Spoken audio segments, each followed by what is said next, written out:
Penguin Random House Audio presents The Plant Hunter, a scientist's quest for nature's next medicines. This is the author, Cassandra Leah Quave. For the knowledge keepers and the wisdom seekers, who delight in nature's beauty and revel in its complexity. Author's note. Throughout the book, I discuss my experiences in working with traditional healers and different systems of medicine. I also discuss specific uses of certain botanical ingredients. Plants have many names, even when being referred to in the same language. To avoid confusion over the common names of plants, I've also included their scientific names. I have tried to recreate events, locales, and conversations from my memories of them.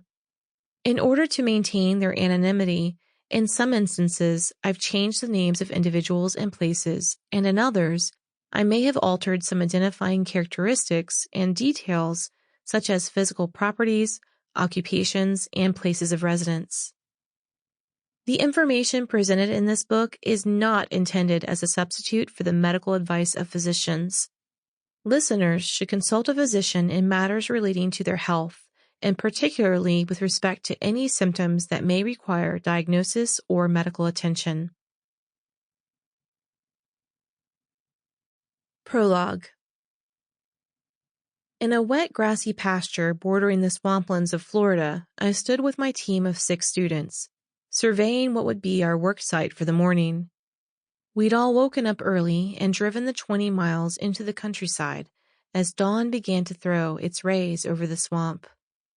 This was the latest of many expeditions I had led for the students working out of my lab at Emory University in Atlanta, Georgia. Our mission: find plants. The field was filled with invasive weeds, explosions of spiny soda apple with their hard yellow fruits and prickly leaves, and clusters of the native feathery dog fennel that waved in the wind as if to greet us. 15 feet away, the green field turned to black muck, where a long stand of cypress trees, their knobby knees poking out from the water, stood as wizened sentries to the swamp. I stared at the scene a moment longer, wiping my brow. I hadn't even started to work, and I was sweating like a pack mule in this April humidity. As a professor and the herbarium curator at Emory, I'm dedicated to the discovery of new medicines derived from plants. My students and I were out in this swampland to collect some 100 different plant species over the next 2 weeks. Then we'd bring them all back to my lab to study. We'd spent the previous 3 months preparing for this trip, combing through historical records of Native American plant use, creating a customized field guide of the medicinal plants and their applications, complete with identifying photos, and planning all of the logistical elements required of an intensive scientific expedition. Finally, we were ready to go. "Wait," I said, "let's change into tall boots." Never underestimate Florida muck. The students pulled on mud boots while I sat on our truck's tailgate. It would take me a little longer than them to get ready. Born with multiple congenital defects of my skeletal system, I've been immersed in medicine and science in one form or another right from the start. I've been subjected to scores of surgeries, beginning with an amputation just below my knee at the age of 3, which have given me the ability to walk, using various models of prosthetic legs.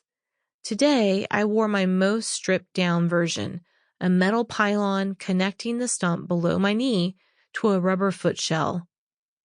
The prosthetic ankle didn't bend, making it almost impossible for me to put on a normal boot. Luckily, my handy husband Marco had installed a zipper down the back of this particular boot, so slipping it on was relatively simple. Once I was booted up, I checked the gear strapped to my Army utility belt: a Bowie knife, a set of pruning clippers called secateurs, a Japanese hori-hori digging knife, a handheld radio, and a .357 Smith & Wesson pistol. We weren't there to hunt wildlife, but I knew better than to trespass on gator territory without a form of defense. My pistol was loaded with hollow points, the safety on. Few people are well acquainted with real Florida ecosystems, the inland swamps and wetlands where a picnic by the water can end with you becoming the meal. But this wild, dangerous, untouched part of the state was where I grew up.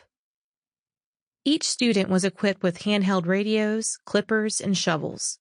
They spread out in pairs along the swamp's edge, entering from different angles like a big pack of wolves hunting down prey.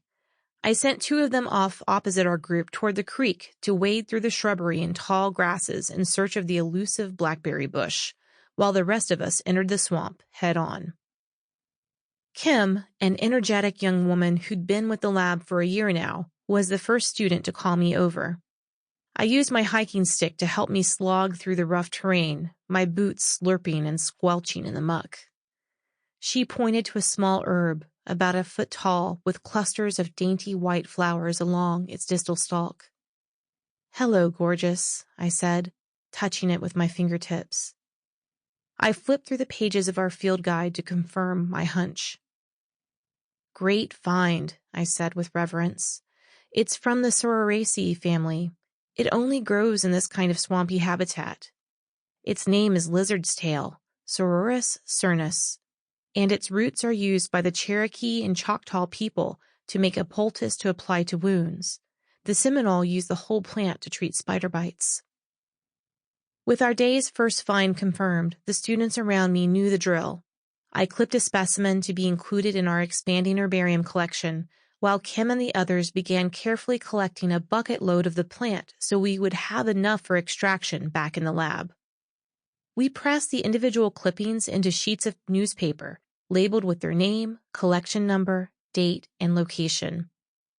Layers of cardboard and blotter paper were then added and stacked inside of a wooden slatted plant press, which could be squeezed tightly together for the drying process to yield flat samples for long-term storage in the Emory University herbarium. We continued this way: search, identify, collect, like some crazy combination of a platoon on a reconnaissance mission, off-the-grid campers collecting foodstuffs, and shoppers wandering the aisles of the world's biggest and wildest Walmart. After an hour or so of strenuous work and more than a few sought-after plants located, I heard Josh on the radio triumphantly announce those 2 precious words I had been longing for. Found it. A jolt of joy shot through me. They had found the blackberry bush. At the heart of science is the unalloyed thrill of discovery. Every plant I seek out during fieldwork is like buried or long-lost treasure I'm on the hunt for. But this type of blackberry bush, known as a rubus species, was the mother lode for this journey. I was so eager to see it I nearly slipped in the muck, clomping and stomping as I made my way to Josh. With well over 300 different species scattered across the earth, rubus has been used for centuries by native peoples to treat diarrhea, sexually transmitted diseases, and skin infections. I was hoping to add some North American species to my roster of studied plants, because I'd already examined one species native to Italy that demonstrated extremely promising antibacterial properties. It was a biofilm inhibitor, which means it blocks bacteria's ability to stick to surfaces, making the bacteria more vulnerable to attack from antibiotics or the immune system. If we collected even more rubus species, we could learn more about their potential utility against one of the most troubling developments since the discovery of antibiotics: antibiotic-resistant bacteria. This is my enemy, my arch nemesis, and what I do is develop weapons to fight what may become the next major war in humanity's struggle to survive. More than 700,000 people across the globe currently die each year of an infection that is untreatable due to antimicrobial resistance, AMR. By the year 2050, the number of AMR deaths is projected to exceed 10 million.